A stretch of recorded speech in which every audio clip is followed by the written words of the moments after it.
রাশি যদি আপনার হয়ে থাকে সিংহ, সিংহ রাশির রিলেশনশিপ নিয়ে বেশ কিছু ইস্যুস আছে, চলছে।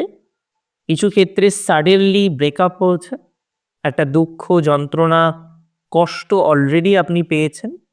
আজকে যদি আপনি আমায় প্রশ্ন করেন, সেই দুঃখ যন্ত্রণার পরিস্থিতিকে কাটিয়ে আপনি বেরিয়ে আসতে পারবেন কিনা?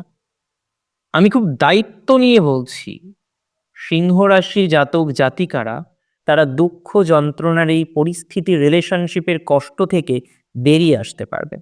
তবে যারা এক্সট্রা ম্যারিটাল অ্যাফেয়ার্সে আছে, দেখুন, এখানে আমি জাজমেন্টাল নই, আমি বারবার বলি, আমি এখানে জাজমেন্ট করতে পারি না, কারণ প্রত্যেকের কিছু পরিস্থিতি থাকে যে কারণে তাকে নানা রকম ডিসিশন নিতে হয়।